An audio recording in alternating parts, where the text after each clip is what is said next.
प्रिय पाठकों, राज्य स्तरीय प्रशासनिक परीक्षा की तैयारी हो, चाहे केंद्रीय सिविल सेवा परीक्षा की तैयारी हो, जिन अभ्यर्थियों के द्वारा हिंदी भाषा साहित्य विषय के तर्ज पर लिए जाते हैं, उनके लिए सिलेबस काफ़ी व्यापक हो जाता है। उन्हें उपन्यास, नाटक, कहानियाँ, गद्य सेक्शंस में और बहुत सारे शीर्षकों से बहुत सारी जानकारियाँ उनसे अपेक्षित होती है।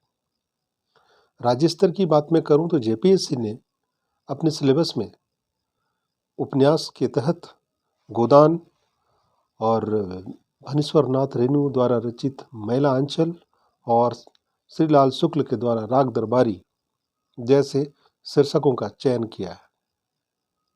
तो मैं आज गोदान उपन्यास पर केंद्रित चारित्रिक चित्रण की कड़ी में मैं एक प्रमुख पात्र का चरित्र चित्रण करने जा रहा हूं, जो गोदान का एक केंद्रीय पात्र होगा, होरी। उससे पूर्व हमें जानना यह जरूरी है कि गोदान की रचना कब हुई। तो प्रेमचंद के द्वारा रचित गोदान, जो 1936 ईस्वी में लिखा गया था, जो कृषक जीवन का महाकाव्य माना जाता है, जिसमें लेखक ने होरी की व्यथा कथा के माध्यम से कृषक वर्ग के शोषण का यथार्थ चित्रण किया है। गोदान में जिन पात्रों की सृष्टि प्रेमचंद ने की है, वे मानव पात्र हैं। उनका चरित्रांकन मनोवैज्ञानिक दृष्टि से किया गया है। तो आज हम लोग होरी के चरित्र चित्रण करने जा रहे हैं। तो होरी इस नाटक का एक प्रमुख पात्र है। होरी गोदान नामक उस उपन्यास का एक प्रमुख पात्र है, जो अवध प्रांत के एक गांव बेलारी का एक कृषक है, जो भारतीय कृषक वर्ग का प्रतिनिधित्व करता है। होरी के चरित्र में दो गुण हैं, वो उसकी गरीबी और परिश्रम करते रहने की दृढ़ इच्छा शक्ति। होरी को अपने जीवन में उन्हीं समस्याओं को से जूझना पड़ा जो एक सामान्य भारतीय कृषक के जीवन में रहती है। होरी राय साहब का आसामी है, वह भाग्यवादी भी है। अपने पुत्र गोबर से वह कहता है कि हमें परमात्मा ने गरीब बनाया है। वह व्यवहार कुशल व्यक्ति भी है। और होरी जब राय साहब को जब तक सलाम करने उसके घर भी आया जाया करता है, क्योंकि वह जानता है कि जब हमारी गर्दन दूसरों के पैरों के नीचे दबी हो तो अकड़ कर निभा नहीं हो सकता। होरी में कुछ दुर्गुण भी हैं। वह पक्का स्वार्थी भी है। बांस बेचते समय कुछ ही पैसों के लिए अपने भाई हीरा का हिस्सा मारने हेतु वह बंसोर से सौदा तक कर लेता है। अन्य किसानों की भांति वह भी रुई में बिनौले मिला देता है तथा घर में कुछ रुपये होते हुए भी रुपये ना होने की बात कहकर झूठ तक बोलता है। होरी में धर्मभीरुता, भाग्यवादिता और व्यवहार कुशलता वैसा ही है जैसे एक साधारण कृषक के मन में रहता है या उसके आचरण में रहता है।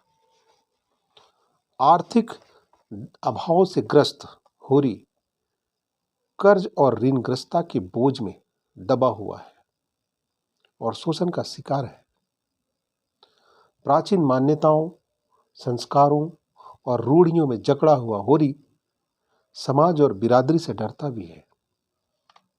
जब जूनिया के प्रकरण में बिरादरी उसे दंड देती है और उसका अपना हुक्का पानी खुलवाने के लिए वह अपनी सारी उपज ढो ढो कर पंचों को दे तक आता है और दंड के रुपये देने हेतु कर्ज तक ले लेता है। होरी की एकमात्र अभिलाषा थी कि उसके पास एक गाय हो, क्योंकि गाय उसके लिए एक प्रतिष्ठा की वस्तु है। इसलिए जब उसे भोला ने गाय उधार में दे दी तो उसने अपनी पत्नी धनिया के विरोध के बावजूद वो अपने द्वार पर उसे बांध देता है। होरी अपने परिवार की मर्यादा का रक्षक भी है। वह जानता है कि हीरा ने उसकी गाय को जहर दिया है, किंतु वह इस बात को सार्वजनिक नहीं करना चाहता। धनिया से उसकी लड़ाई इस बात को लेकर होते रहती।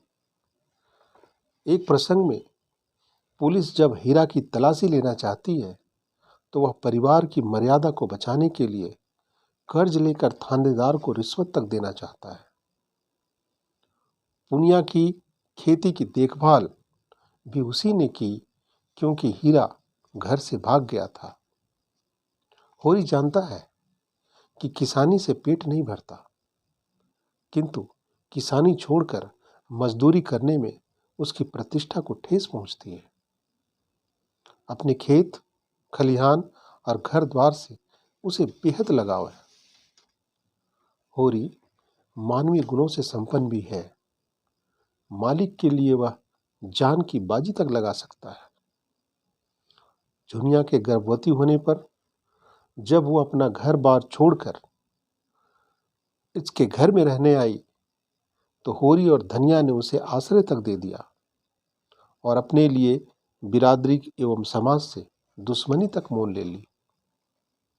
बिरादरी ने भले ही उसका हुक्का पानी बंद कर दिया और उसे आर्थिक दंड दिया, पर वो उसे इस बात का संतोष है कि झुनिया और उसके होने वाले बच्चे की उसने जान बचाई।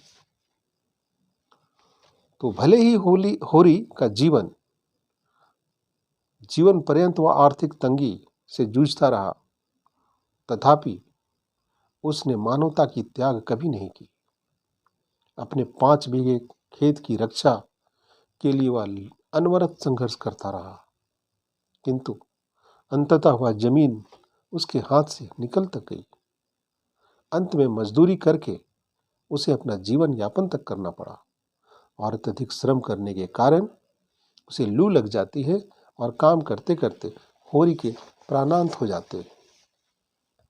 इस प्रकार स्पष्ट है कि होरी का चरित्र एक सामान्य कृषक की तरह है, जिसमें कतिपय अवगुण भी हैं जो किसानों में सामान्यतः विद्यमान रहते हैं।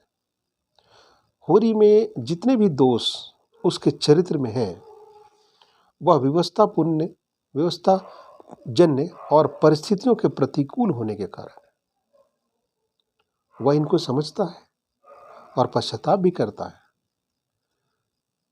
संघर्षों से जूझता हुआ होरी एक कर्मठ योद्धा की भांति जीवन पर्यंत अपने पथ पर अडिग रहता है। स्त्री की फटकार, पुत्र का व्यंग्य, मालिक की घुड़कियां, महाजनों की गालियां, सब कुछ सहन करता हुआ वह कभी पीछे नहीं हटता तथा जीवन संघर्ष में मिटकर भी वो हार नहीं मानता। इस तरह होरी का चरित्र उदात्त और व्यवस्थाजन्य है। जिस शोषक व्यवस्था का शिकार होरी होता है, वही शोषक व्यवस्था उसके प्राण तक ले लेती है, किंतु अंत तक उससे उसके पथ से विचलित नहीं होने देती। इस प्रकार होरी के चरित्र चित्रण को आज आपने मेरे साथ ध्यान से सुना। यदि परीक्षा में ऐसा कोई प्रश्न आए कि होरी के चरित्र का चित्रण करें, तो आप निम्न बिंदुओं के आधार पर होरी के चारित्रिक गुणों की व्याख्या कर सकते हैं। उम्मीद करता हूं कि आज आपको मेरी व्याख्या पसंद आई होगी। यदि आपको आज का वीडियोज़ अच्छा लगा तो उसे लाइक करें, सब्सक्राइब करें, अपने मित्रों के साथ साझा करें।